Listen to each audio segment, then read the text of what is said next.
Welcome to the Surviving Siblings podcast. I'm your host, Maya Roffler. As a surviving sibling myself, I knew that I wanted to share my story, my brother's story. I lost my brother to a homicide in November 2016, and after going through this experience, I knew that I wanted to share my story and his story. And now it's your turn to share your stories. I have another incredible surviving sibling with me today. It is Michael Tobin. Michael, welcome to the show. Maya, thank you very much for having me. I'm truly grateful to be here and I appreciate the opportunity. Thank you so much. Yeah, my pleasure, Michael. And I think this is going to be such an incredible episode. I am really looking forward to learning more about your dear brother, Jimmy, that you lost 33 years ago. And I think you're going to bring some really great perspective to our surviving sibling community with having 3 decades of this experience under your belt. So tell us a little bit, take us back in time and tell us a little bit about you and Jimmy and your family. Tell us a little bit about you guys. So any opportunity to talk about my brother and our family is greatly appreciated. So thank you so much. So we grew up in the Bronx. I'm the fifth of 6 children. Jimmy was the third. There was one of us for every age group. And we were just a big, close family. My mom and dad, blue collar family living in the Bronx in the 80s. And we were all and still are extremely close. So Jimmy was 3 years older than me. Our birthdays are 2 days apart. But we, again, all grew up in this crazy neighborhood in the Bronx in the 80s, around the birthplace of hip hop at that time, breakdancing, graffiti, all these things. And we all hung out in the neighborhood with our friends. And when I was thinking about this, every part of this story happened within a 2-block radius of our home. And there's literally within 2 blocks of our house, every aspect of the story, just sitting thinking about it. And it's crazy to think 33 years ago, but he was a great kid. He grew up in the neighborhood. He was breakdancing on the corner in 1984 when he was a kid on linoleum. He, from a very young age, was always artistic. He loved to draw. He loved to write. And he became a graffiti artist. He was out in the streets tagging on stuff. He had a great mentor who also unfortunately passed at a very young age named Paulie Zoom Knapp, who is like a graffiti legend in the Bronx. He passed away in 1989. And I'm looking at a picture a few minutes ago. He was literally taking Jimmy out when he was 13 years old to go hit walls and trains and things like that. So growing up in the Bronx was such an interesting time, and I wouldn't trade it for anything in the world, even with the circumstances and what happened. But he was just a happy kid. He was loved by everybody who ever knew him. He was a loyal friend. He was a wisecracker with everybody. I was thinking about a story a little while ago, like I'm going to say maybe 1989, when freestyle music was pretty big in New York. There was a song called Spring Love by Stevie B, and I'm up in his room. He always had a stereo. He always had music. And I'm sitting there singing it, and I have no idea he's standing behind me the whole time. And catches me lip syncing this. And I'm like, how long have you been standing there? He's like, long enough. He was always funny. He was always cracking jokes with everybody. And we were just a typical big Irish family in the Bronx in the 80s and early 90s. And he was just loved by everybody who ever met him. What a cool time to be in the Bronx. Amazing. Right? Yeah. What a cool time. And that's so cool. And I know you shared some really cool pictures with me, which you guys will see in our social media posts too, about your brother and the graffiti and stuff like that. So we'll be sure to include that stuff. And I was like, what's the story with this? I was really excited to talk about this with you. Yeah. There's a lot. Yeah. That's very cool. Yeah. So he was very artistic. He was probably so proud when he walked in the room and you were singing along to that song, since he was into music and stuff, right? Yeah. He had when the West Coast rap came out, he had the tapes. Again, we grew up in the birthplace of hip hop. So, but this was more of silly. He caught me being silly and I had no idea he was standing behind me. But at the same time, if anybody ever messed with us, I was very lucky. I was the 5th out of 6th, number 5. I never had to fight anybody in the neighborhood. A big part of this story is my older brothers and the different crews and people that didn't get along. And it's so stupid now when you look at it 30 years later, geographically a mile apart, but people would be fighting. And that's pretty much what led to Jimmy's death, unfortunately. But if I ever had a problem, there was one time I was on the bus going to school and there were kids acting stupid or whatever it was. The next day, Jimmy and his big friend Hector were on the bus to make sure. And I didn't even tell him. Somehow he knew what was going on and was very protective of me, my sisters, my brothers. He was tough, but quiet. And again, like I said, just loved by everybody who ever met him. Yeah, I love that. I'm the oldest of 4, so I get it. Yeah, I can mess with my siblings all the time, but nobody better mess with them. I of totally course. get it. Absolutely. And I Yeah. was lucky. I never had to fight anybody in the neighborhood because my older brothers were respected so much. Yeah, that's awesome. I love that so much. So, again, you guys are this big Irish family, such a New York vibe. I love it. I love your Oh, accent. Yes, so many of our listeners are going to connect with you on that for sure. Take us, so again, great memories, but let's go to this horrific day that, of course, you're never going to forget. yeah. Take us to that moment. Take us to how old were you? Take us through it. What happened? So there's actually something a year before that leads up to it. In Let's talk about it. December of Yeah. 1990, when Jimmy was 16 years old, again, like I said, everything happened around the corner from the house.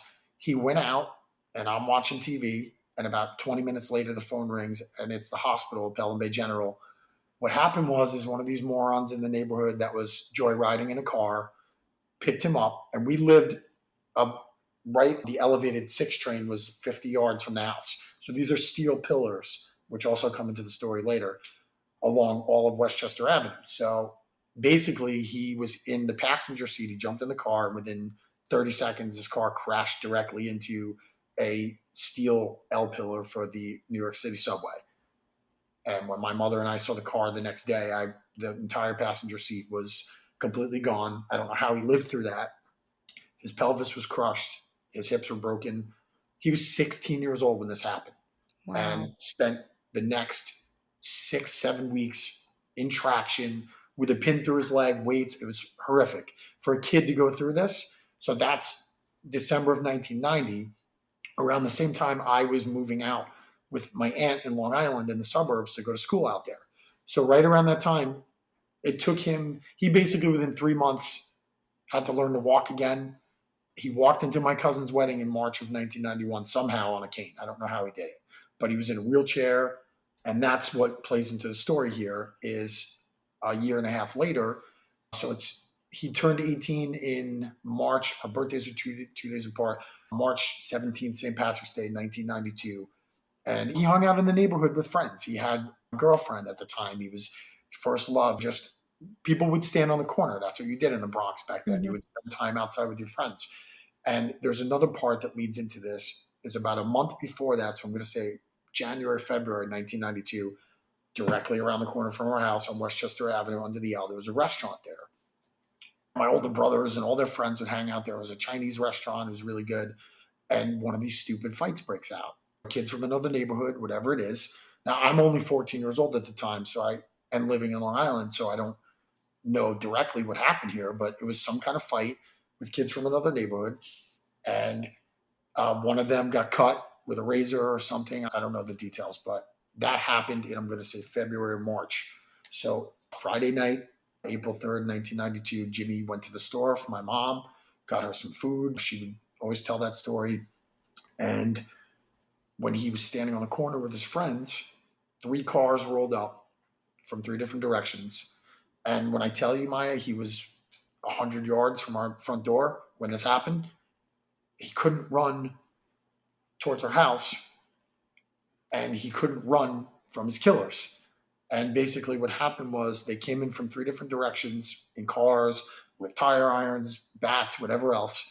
And Jimmy ran the other way under the L and made it maybe half a block where he was chased down and he was stabbed to death a block away from our house. And now my part of the story's separate after that, but in the immediate aftermath of it, there were friends who were there. They were at the restaurant. People knew what happened immediately. This is after midnight. My My older God. brother found him in the street. And like, this is like, I don't know how to say it. I can't imagine. Like, I cannot imagine what happened. And then he has to come home and tell my parents and my other siblings. So within a half an hour, my parents, 2 of my siblings, and the whole neighborhood are out there at the crime scene. And my mom, this is the biggest part of the story, is my mother's faith was so incredible to the day she died last year. She was just a pillar of strength in our family. There was a priest there on the street with her, and she would tell the story. And he said, please, Eileen, don't get mad. And she cut him right off and said, God, I would never. Like, her faith was that strong that where she saw her son laying dead in the street, and, her never broke her faith, but my parents and my siblings literally had to see the crime scene.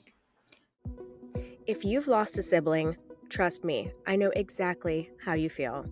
I'm Maya. I'm the host of the Surviving Siblings podcast, but I'm also the founder of Surviving Siblings Support. I know that going through this experience is extremely difficult, whether you've lost a brother like me, a sister, or perhaps more than one sibling. Trust me, we know exactly how you feel. So that's why I started our Patreon account. You can click below to find out more about our Patreon. If you join our Patreon group, it'll give you just a little bit of extra support that you need along your journey as a bereaved sibling, or as we like to call it, a surviving sibling. We offer monthly support groups. We offer a free copy of our grief guide that is actually found on Amazon. It's called the Grief Guide for Surviving Siblings.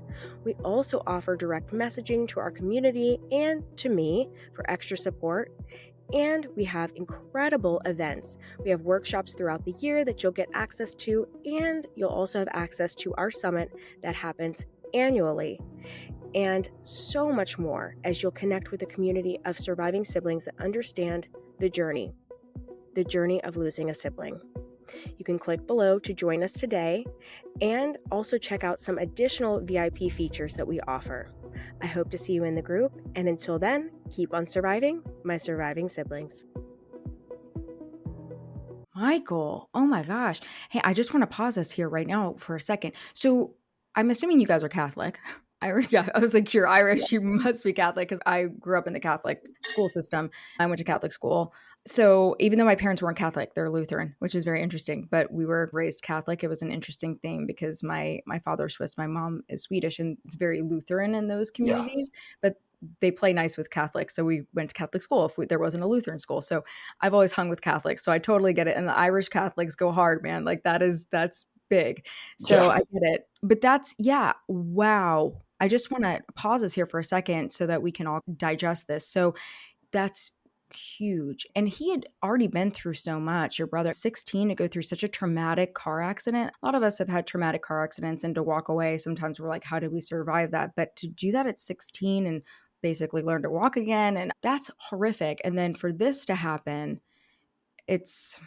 and your older brother to find him. So why, I got to ask you this. So why this is the investigator side of me, right? As when you lose a sibling to a homicide, especially, or when there's unanswered questions too, because a lot of you guys who listen will come and say, hey, I didn't lose my sibling to a homicide, but there were questionable circumstances, and we want to know, right? It's that side of us.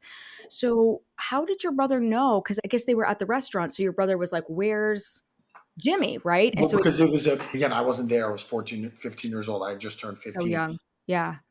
And Maya, like, I'm telling you, when I cannot stress enough how close all of this is. It's literally like every aspect of this is within 1,050 feet maybe of our front door. It's crazy. So they were chased down. Jimmy was with his friends. One of his other friends was stabbed in the shoulder. These are just bad kids. Yeah. And if I would say to them now, like, you chase down a kid that couldn't run from you. Like, come on, like that, it's horrible. So, and our neighborhood was very close knit and very tight knit. So everybody, like, this, within minutes, everybody was on the street. Once the incident happened, it's a small neighborhood. Everybody knows what's going on. So somebody ran and got him. And again, I can't speak for my older brother. I can't imagine his pain for that, but it was all of their friends, like, found out what happened immediately. And where I was in Long Island at the time at my aunt's house. And while this is happening, and my phone rings, and my aunt that I lived with was much older than her husband, and there was no reason for the phone to ring. I'll put it that way. These are people who went to bed at 7:00 at night. So as soon as the phone rings, I knew something terrible happened. And I had a weird feeling that whole day too, for some reason. And I hear the phone ring, and immediately my aunt comes in the room and is like, you need to go home. You need to get up. Your cousin's going to be here in a minute. And it seemed like 5 seconds. I jumped out of bed, threw on my Chuck Taylors, my jeans, and hood sweatshirt, and was out the door. And as my aunt closed the door behind me, and I found out later, 20 years later, that she didn't want me to be told that in her house, but that's a whole other story. My cousin Jennifer squeezed my hand and very hard and said, "Your brother James was stabbed to death tonight." Oh my God, she told you. Wow. And when I looked up, my oldest sister was living out there as well at my other aunt's house to go to school. And it was her boyfriend at the time who was in the car and jumping into the car, and she was hysterical. And I just couldn't, I don't know how to accept it. I couldn't accept it. I said, no, maybe he's in the hospital. Maybe we're driving from Long Island to the Bronx, which is geographically 20-minute drive, but it's all happening so fast. I'm holding my sister and I won't accept that this can't be real. What are you talking about? And we got into the Bronx pretty quickly, and there were 100 people in my house, and just running into the house, and my oldest brother grabbing me and holding me, and all of the friends were there, the neighbors were there were detectives in the house. Like, I was a kid. This was 15 years old, and seeing so many people in the house, it was just this incredibly hectic scene. Nobody was crying yet or anything like that. They were, I'm sorry, but just to see this many people in the house, then it hit me like, oh my God, this is real. And I was walking around the streets of the neighborhood that same night, like, to see what happened or what. And that night and the next couple of days were just unreal. And then I realized after seeing my family and everybody in the house that his girlfriend didn't know. And she was at one of my best friend's houses, which was also a block away, overlooking the area where it happened. One of my closest friends, Lewis, lived on the fourth floor, overlooking the L where it happened. And they were all having a sleepover. And I said, oh my God, she doesn't know. And I walked, this is probably at this point like 3 o'clock in the morning. And my friend Lewis's mother, Marion, God bless her soul, was such an incredible person, let me in with 5 of them in the bedroom sleeping. And she had lost her brother tragically, I believe, in the 70s. And I'll always be grateful to her because she sat me down and talked to me. She was the first person who said, it's going to be okay. Like, just to comfort me at all, I guess you could say.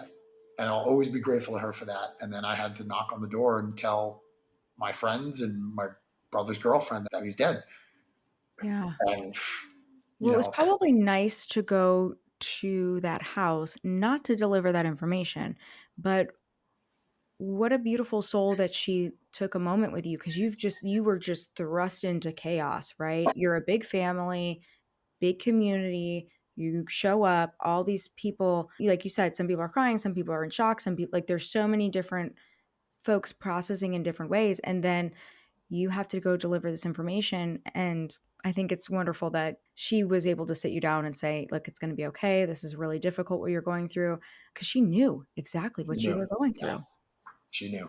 And like, it's walking into that room and actually talked to one of my friends who was there about it. There were 4 or 5 people in the room there, like, and me walking in, and they didn't believe me. And I'm like, what am I doing here?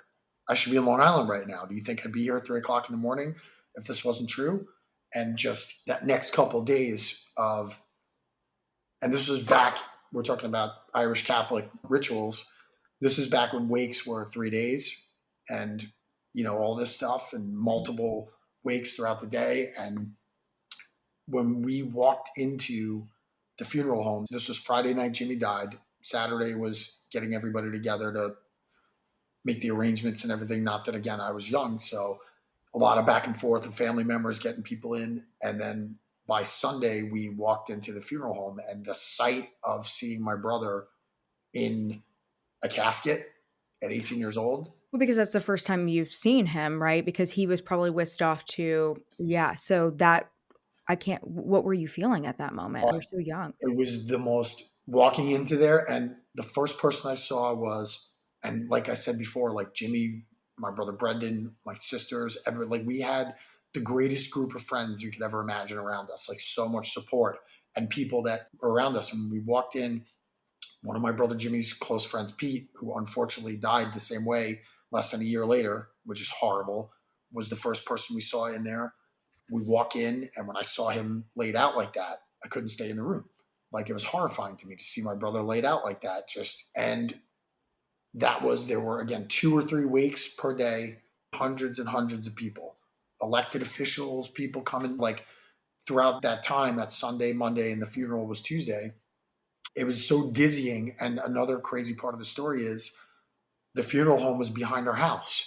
Like, our funeral director is like family to us. To this day, they are family to us. Like, Jimmy's window overlooked the funeral home where he was laid out. So I'm in his room looking back, only in the Bronx, the way these things are laid out, just like. Right. Oh my gosh. That's why when you say it's like all within 2 blocks, you are not kidding. The entire I looked at part of this story that's wild. Everything. And then his girlfriend lived next door to the funeral home. Like, the next door, literally walk out, it's the same building. So I was back and forth a lot. Everybody was on me about I had an overcoat and I wouldn't take it off. And everyone's like, Michael, take the coat off, whatever. Like, and I just couldn't stay, I guess you could say. I don't know. And I was there the whole time. Just our siblings were in shock. My parents were in shock. But my parents' strength through all of this was like, now as I'm almost 50, like, I look back and I can't even imagine. I can't even imagine. My mom's would say, he laid under my heart when she referred to her son. And this is more of the happy part of the story later, is how my mother's strength never allowed him to be forgotten. But that immediate couple of days, the funeral, another thing was the day of the funeral, our dear friends Joe and Denise, who were our funeral director, next door neighbors, like family to us, Denise suggested that my siblings and I write a letter. And we did. The morning before the funeral, the 5 of us wrote a letter. And this is a moment that I guess shaped my life for the next 35 years, is that somehow I became the one that was nominated to read it. And there were 3 priests on the altar for his funeral mass. They all loved him. He was an altar boy in that church. It was completely full, like hundreds of people there. And I was 15 years old and stood up there and read this letter to my brother from all of us. I don't know how, but that moment shaped the rest of my life, I guess you could say. And when I stepped off of the podium there is when it hit me. Like, what we were really looking at, his casket was standing there, that we were going to go to the cemetery, that this is like, that's when it became real after 3 dizzying days of madness, I guess you could say. So why were you the one chosen? And it's so interesting because here you are 33 years later and you're the one speaking about this because you have other surviving siblings, right? So it's interesting. So I have 2 questions about this. Why were you the one? Did you self-nominate? Did they nominate you? And then my other part of the question is too, you mentioned how it shaped your life for the past 30, 35 years. Yeah. So obviously I connect with this. It's been life-changing for me too. And I connect with this too, because I was the one that spoke at my brother's celebration of life. So I very much connect with this part of your story. Yeah. But and I'd love for you to share with us how it has shaped. And I'm sure some of that will come out later, but if you want to just share a little bit of. Yeah, of course. I can't remember if I volunteered for it. We were sitting in our living room, or somehow, I don't know. I think I've always been the biggest ham in the family, I guess you could say, or I get that vibe from you. I get that vibe from you, Michael. I love it. Yeah. But I don't know if somehow it was okay, Michael, you'll do it. And I got up there. And again, I would say is the hardest thing I've ever done in my life. Sure. To get up. And that letter was laminated. My mother had it in her doorway for the rest of her life. It's still there now. She passed away in 2024. She had the cross that was in his casket. Like, my mom never let his memory fade, ever. But that moment of standing up there in the church, it's really sad, because when we took my mother back last year for her funeral in the same church that we grew up in, I wrote her eulogy based on her strength getting us through this for 30 years. That the worst day of our life was standing here. Even between wakes, she had us in the row in church to stand strong and stand together. And they wouldn't let me read it. I guess things have changed. So I was a little disappointed about that. I was pretty mad, actually. But they wouldn't let you read your mother's eulogy. They would not let me read my mother's in the church we grew up. Interesting. Okay. Yeah. Interesting. Yeah. So this priest didn't know us, which is crazy, because we were in that church forever when we were younger. We grew up there, but it was supposed to be a full circle moment.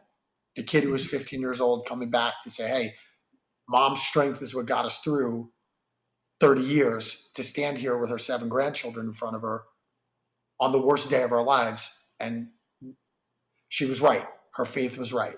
And I'm trying to remember the second part of the question, how it shaped things. Yeah, how it's shaped. You've mentioned that a So few I just times. became a performer later in life, someone who wanted to chase my dreams. And I lived a lot of my dreams out and things that I used to want to do when I was a kid. And a big part of that was also the incredible friends I've had my entire life, like the guys and girls around me for those rough years. If I can get in front of the church at my brother's funeral in front of hundreds of people, I can go in front of a crowd that's mad at me and with a microphone in my hand. Like that was what shaped when those times came when my dad passed 25 years ago. I read in the church again. Things like that. It's just we each have a role in the family. Like that's how I look at it. And my role was to be the one who, like we're doing right now, talk about it. Like I love talking about Jimmy's life because I never want his memory to fade. And I was looking at videos you posted the other day about people saying, "Oh, it's been so many years." Like, so what? We're never going to stop talking about our sibling. Like, are you crazy? Like, I'll never. I'll tell stories about Jimmy for the rest of my life. And when I see my nieces and nephews who remind us of him, one of my nephews looks a lot like him, which is great. You know what I mean? But it's also their personalities and the whole reason I'm sitting here talking to you and I'm so happy is because this is what it's about, not letting the memory of your sibling die. Like, and it's all at different stages. But to answer your question, standing up in that church in front of everybody I've ever met in my entire life and reading that was like one of the most pivotal moments of my life. Yeah, of course it was. And I really wanted to dial into that in your story, Michael, because I think we've had many people on the show that have lost a sibling as a child. You were a child when you lost your brother, and he was a child too. 18 is a child. I'm like, anything south of 25 these days, I'm like, that's a child. Think how young he was. Like his life hadn't even begun yet. Right. Exactly. And I think I just want to highlight that because I have so many people that are like, I lost my sibling at this age and a young age. And it shapes you when you lose someone that young. For me, I was 30, right? And it's still young. I had my life. He was starting to have his life in his 20s. So there are differences. I don't believe in like comparing this is harder or this is no, it's all hard, right? But there are different aspects to it. And that's why it's so important that we share these different stories. But losing when you're that young, right? It is going to shape your life. And I think it's really inspiring that that was a big moment. It was a hard moment for you, but it's also helped you shape so many positive things in your life. I think that's very inspirational for anyone who's listening to this. It's inspiring to me. And I think whenever we go through something difficult like this, I think it's good to look at things that way and understand how it's shaped us. But, and also to go back to what you were saying too, yeah, I get this all the time. People are always talking to me about, you guys who listen, yeah, people are wondering why I still talk about my sibling. And I'm like, I'm 9 years into this and I'm not stopping anytime soon. Absolutely. I think, look, I'm sure you feel the same way, Michael. Like it was a wonderful thing for you to have Jimmy. It was a wonderful thing for me to have my brother. Yeah, And I'm gonna talk about him, and my nephews are gonna know about him. If I ever have children, they'll know about him. Like I'm gonna keep talking about him, and you're gonna keep talking about Jimmy, which is super, super important. absolutely. And I'm so sorry for your loss too. And also, there's also a thing too that like murder has, my mom would always say, like murder has an edge to it. Hmm. Like we lose people in different ways, but there's an edge to it that you can't understand. Somebody can't just walk up to you and say, "Oh, I know how you feel." Like, no, you don't. Like, it's No. not a. But keeping the memory alive is the most important thing. That's another thing I was going to tell you too. Is like within a week of Jimmy's death, we had again within a half a block of our house, his friends and actually a great friend of ours named Charlie Echo. That was his graffiti name. Gaglio. There was a huge full wall memorial. Jimmy's nickname was Jimmy Taz. So there was a full memorial wall in memory of James Tobin with a giant Tasmanian devil that was on a wall for 5 years. Nobody ever disrespected it. That's another Bronx thing. You would never dare to do that. That was there until the weather got it. Like we had constant reminders. Like he had 2 tribute walls up within like weeks of his death because that's how much people loved him. And that one that was around the corner from our house was there for many years. Another incredible reminder was the L pillars where, where he lived, where he died, where he crashed into.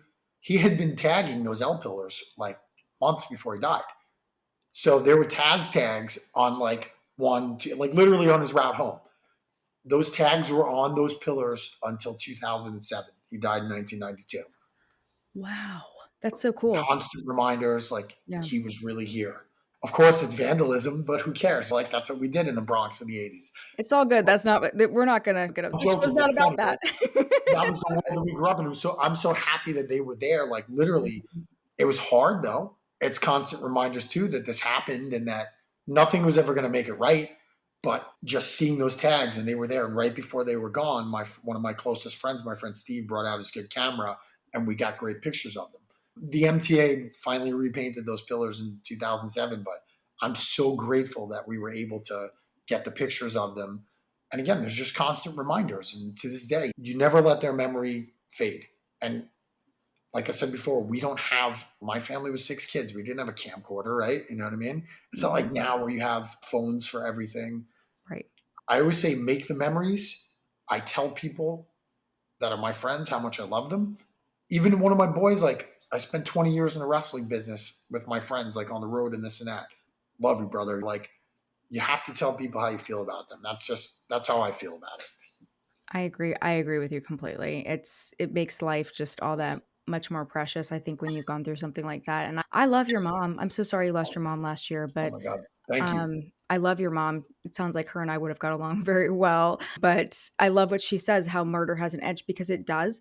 And we have so many siblings who listen to the show because they've lost their sibling to homicide. And some of them are actively, you guys listening, this will connect with you, I'm sure. Some of them are actively going through the court process. Some of them are still without answers. They're all over the place, which we can both connect with. So I want to go into that, Michael, because you started to touch on it a little bit. But so as we know, right, when the dust settles and family starts to go back to life as it was, you're still left with an open case and a unsolved crime, because this is the part of homicide and murder. If you've been through it, you don't get like a period at the end after everyone starts to, the wake is done, the funeral's done, celebration of life, whatever you decide to do, right? But in your case, wake, funeral, Catholic background, this continues on because there's no answers. And so tell us a little bit about what that was like. And were there any leads in this because there was such a tight-knit community? Did you guys hear, what was the outcome? So as we sit here now, Maya, 33 years later, the case is still unsolved. It's not like TV. It's not like TV where they solve it in a half an hour plus commercials or anything like that. Real life things are, like you said, it's a tight-knit community. Like that's the hardest part, is the living with that for 30 years of like, hey, this is never going to be resolved. And my mom, thank you for bringing up my mom. Like her, I'm looking right now, Jimmy's picture with a necklace wrapped around it, which was my mom's miraculous medal that she wore, which is really mine, that I got when I was 13 years old. And she wore it for 30 years until the day she passed away, and she gave it back to me. Her life and her strength was unmeasurable. And her whole message for the last 3 days, she fought lung cancer for 15 years and beat it for a very long time. Keep our family together, and having to accept that, you know what, this is not going to be solved. That's not the world that we live in. And like, I'll get into it later, turning the corner on that. But she would say, I would rather be James. This is another thing where that Catholic faith and strength that she had was not the same I did. She said, I'd rather be James's mother than the mother of the people who killed him. And I hope that my son is waiting for them when they pass away.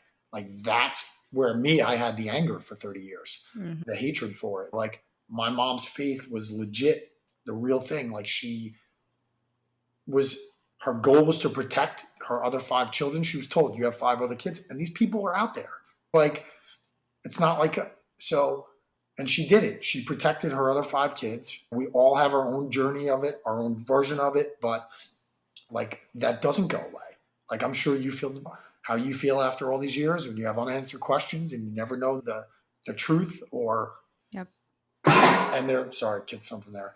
There comes a point, and for me it was with a lot of help. Like I said, there were so many incredible friends. Like I have friends that those first couple of years, and there were turning points I can get into that turned things around. But it was probably about 2 years ago, finally, and I've been working with my great friend Chris Page for over a decade, who's worked with me. He's just an incredible friend, therapist, and great guy on turning that corner where about 2 years ago, I finally said, it's been 30 years. Like, he does not want us to hold on to this hatred anymore. I want to think about how he lived and not how he died. I think that's very inspiring, Michael. And I want to definitely talk about this because 30 years, that's what a milestone, right? But it's interesting because so many people, as I'm sure you've seen, because you've been following on social and stuff and we've been connecting, but people will say to me all the time, they're like, when am I going to get over this? When am I going to move on from this? I can't give you that timeline because your timeline is your own. And so I really appreciate you being so raw and open with us about that because for me, you're right. You said earlier, like you experienced that too, right? I'm never going to know all the answers. I'm never going to know everything. And I really connect with your mom a lot on this too. I feel like she's with us a little bit on this episode. Love it. Love it, I'm looking Mom. at her necklace right now. Yeah, I And love she, it. you know what it is too, Maya, is like she would be happy to talk about him. Mm-hmm. She would, and I'm having all these beautiful memories of my mom here. And I feel like she's sitting here with me too. Yeah. She would not refer to, I had 5 children. I have 6 children. She never referred to him as being gone, not in denial, but literally like she would not sweep him under the rug. She would talk about my baby James that laid under my heart. She would tell stories about him. And that's her strength. Like we don't have the footage. We don't have the audio. I have memories in my heart. And that all that strength came from my mom. And I feel like she's sitting here with us too, because it's not easy for people to talk about. No, it's not. And you should never have that when are you going to get over it. When I'm Right. dead, I'll get over it. I'm not going to get over it. Right. No, okay, we're done. That's it. Final words, no. But yeah, honestly, I think it's so valuable and insightful for people to hear this from your perspective because at 30 years, you were like, look, 32, 33, you're sitting here going, I'm never, like, when I'm dead, I'll get over it, right? But at 30 years, I love that you're sharing that you turned this kind of corner and you were like, you know what? He doesn't want me to feel this way. And I think it's really important that people understand that there's a moment that's different for everyone. And for me, it took me several years and I still struggle with it because I'm only 9 years into this, right? So Yeah. I feel like a baby compared to you on the grief journey, right? And so but it was a moment when I put out this show where I connect with what you're saying about the 30 years. So it was 5 years for me, but I don't feel like I probably feel it as strongly as you do at 30 years, right? Where I'm like, I have to, but I realized I'm like, no one else in my family is carrying it the way that I'm carrying it. And that's okay. That was a moment too for me. I was like, that's okay. They're doing their own journey. Maybe they Yeah. will at 20 years or 10 years or wherever have their own turning point. It's not about them anymore. It's about me and what do I want to do in honor of my brother and myself. And so I really connect with that. But I think it's really awesome that you had that moment for yourself. But it's also okay that we do grieve them. Like, I love that you're sides of it, right? Like, Of I think that's course. healthy. Absolutely. When I'm in New York, I make sure to go pay my respects to my brother, my mom, and my dad. When we went back last year to bury my mom with bringing her back, she had been in Florida for 20 years. Like, it brings it all back. But another huge turning point there is like for all those years, for 30 years, April 4th, the day he died, was horrible for us. Like, you relive it all, you think about it all. And then my mom passed away in March of 2024. And I can't speak for anybody else, but this sense of there were pictures of my dad, my brother, everybody in the room, knowing that they were reunited. And I know in my heart, like that April 4th of 2024, like was another huge turning point of like, they're together again. We had mama for another 30 years, but they're reunited. But the big thing is not letting go. We never forget. What happened is horrible. Again, I'll said it earlier. I'm going to say it again. To those who did that, you chased down a kid who couldn't run from you, like a block away from his house. Yeah. There's no like forgetting that or anything like that. But to carry that hatred around for so many years, which affected every aspect of my life. And you don't forget, to be able to turn that corner in 2023 or 24, 20, it's like, I can't describe.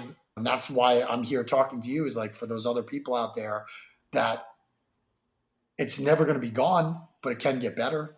And if you have the right people around you and support, and like I always say, like you said, when everything's over and the masses are over and the celebrations of life and all that stuff, it's 6 months later when you need to call somebody.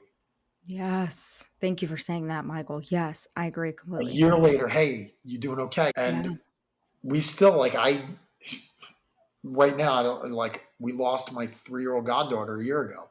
Oh, I'm so sorry. Yeah. Thank you very much. But it's just like walking that walk with my best friend and his wife, and like we talk every day.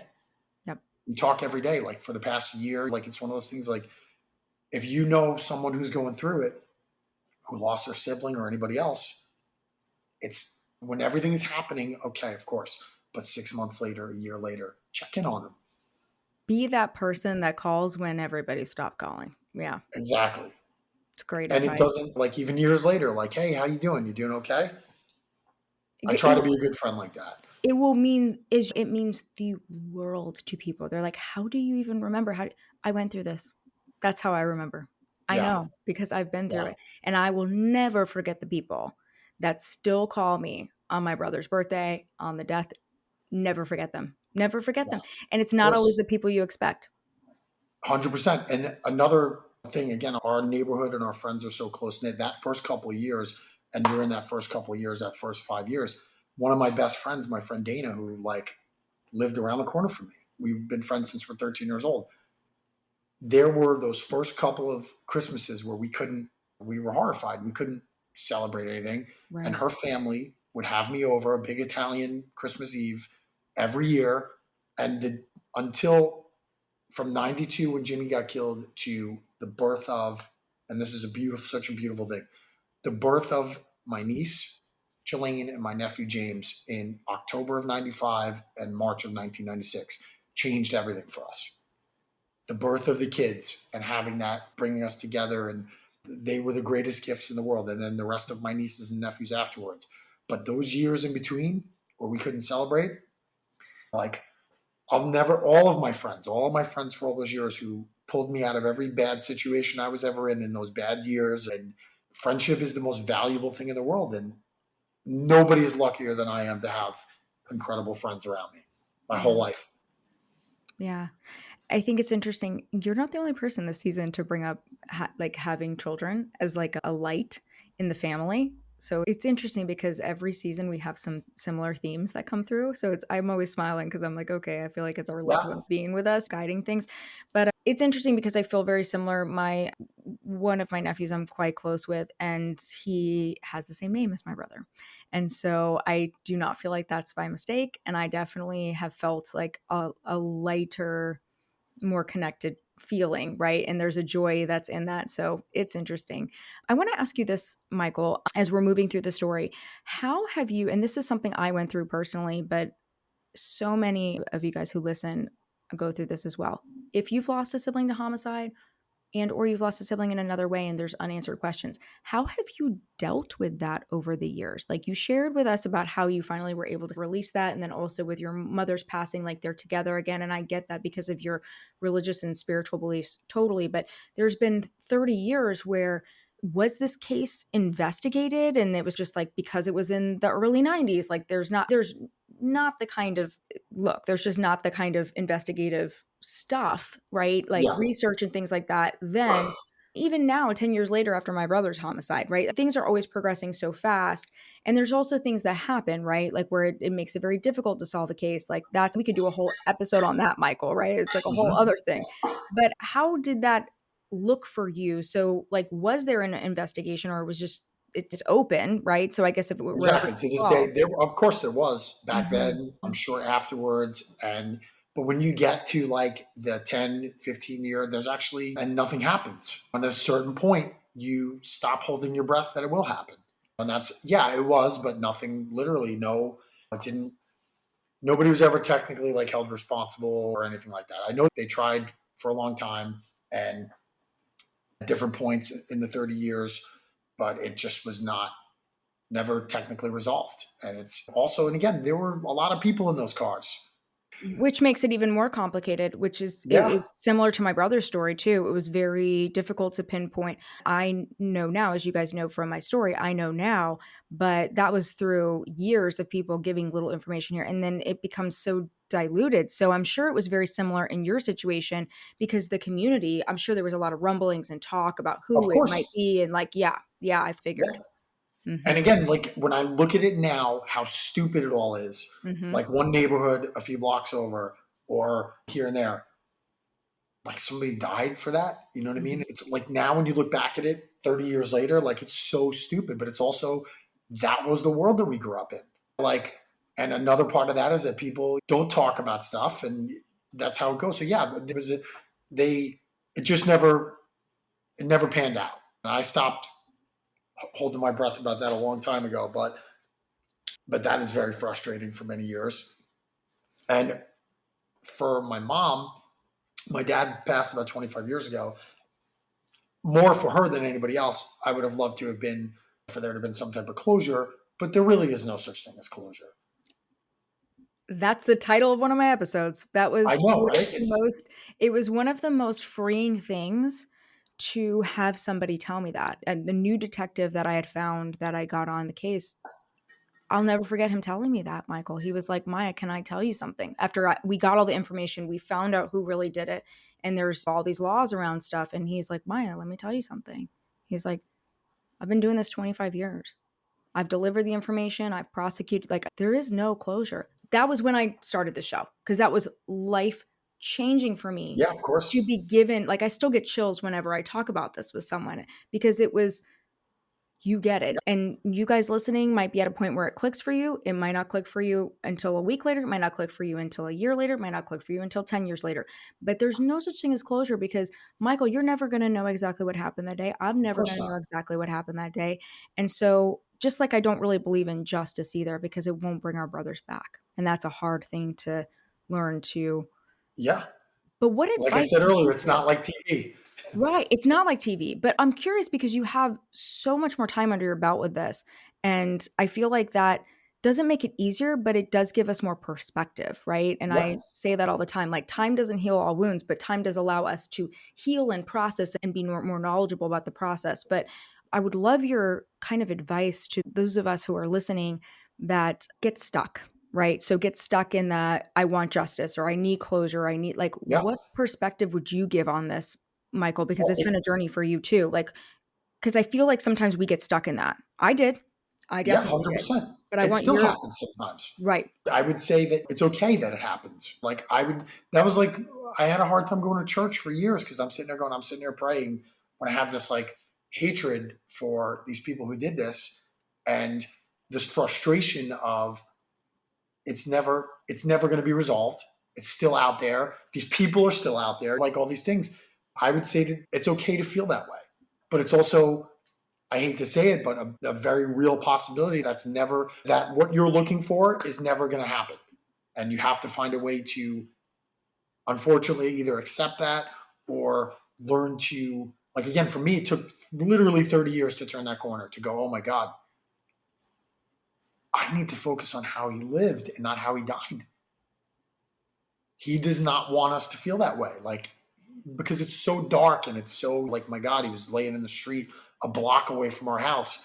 And at a certain point, that's not what it's about anymore. You have to, before there's no memory left, you have to focus on the time you did have. Again, like we said earlier, murder has an edge, and unfortunately, it doesn't go away. And I would just say, I would hope for those people to find some kind of comfort in their loved ones around them and work through it because I'm still working through it every day, and it's 33 years later. And that's Like I okay. look at his picture and I'm like, man, like so stupid. Like it didn't have to happen. Like he was a Mhm. great kid who like everybody loved. And I think about what he would have looked like now, what he would be like now, what he, like, and the anger comes back sometimes. But also, I would say to anybody, it's a nonstop journey in that aspect. I think that's great. Yeah, I agree. And people ask me all the time too. They're like, "You're not angry about it anymore?" I'm like, "I never said that." it doesn't control me anymore or rule my entire experience. It doesn't mean that emotion doesn't come up or Yeah, that I don't feel. Of course it does. Of course. Like I have a sibling who she's about to have another child. Like he's going to miss that, right? Like there's things like it's okay. It's normal. And I think that was a big part of it too. So I'm really glad you tapped into that because I think we want to just know like we're never going to feel that again. We're human. We're going to feel those emotions again. of course. It's not about that. It's about whether or not this is consuming us and taking over our life, which in the early years, like it's normal and that's okay. But how do we Absolutely. shift that? So I think that's really, thanks for sharing that because I think Of course. it's so insightful and so helpful. It took 30 years to turn that corner, believe me. But here you are. Like, it's crazy. No, but it's good. It's very good.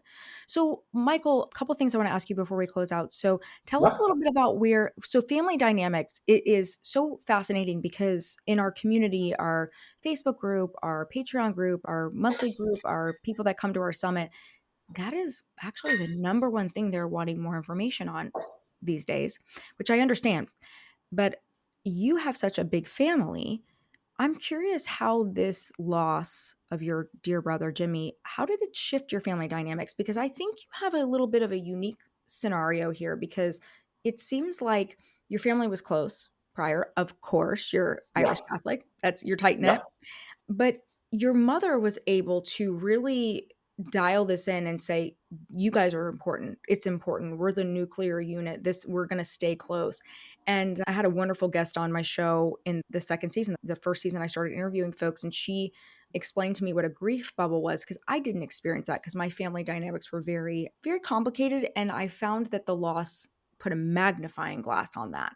And I Yeah. feel like it does it both ways, whether it's dysfunctional or if it's functional. And if it's functional and you've got someone incredible like your mother in the family that is like, I have faith, like she had strong faith, she had strong family values.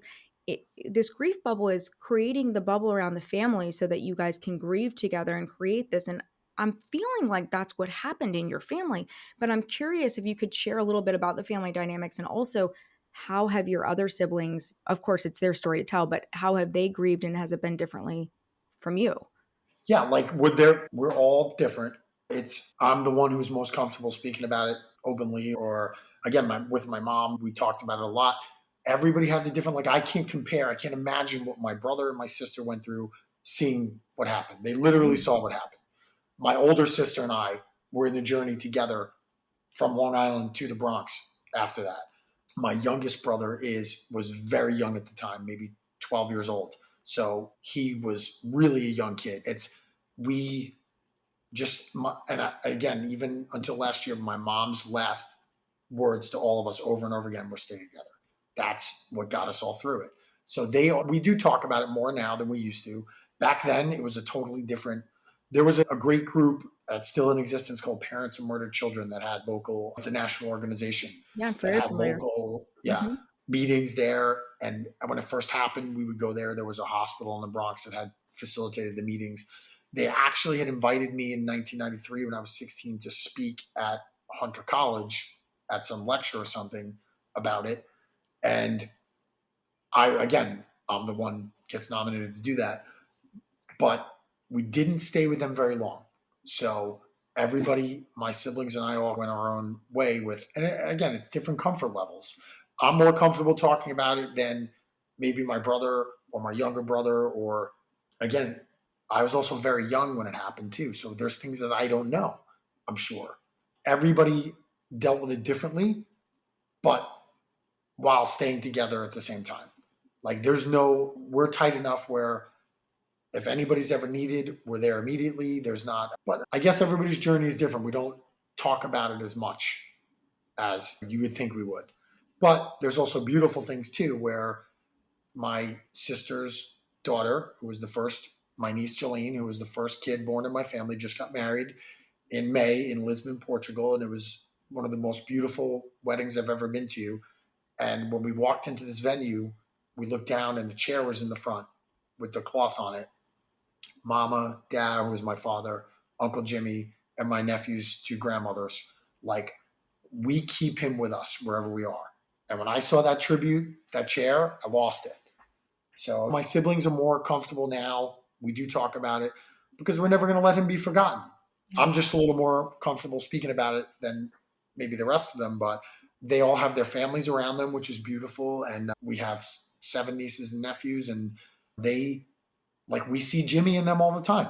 That's the beautiful thing for me. I don't have my own children yet, but I see my brother alive in my nieces and nephews, and that's such a gift. It is such a gift. And yeah, thank you for sharing that. I think it's something I talk about a lot because in my journey, I have a different experience than you. Like our family was dysfunctional and there was different dynamics. And I was very angry at everybody grieving it in different ways. I wanted everybody to be like me, be like the spokesperson, the advocate.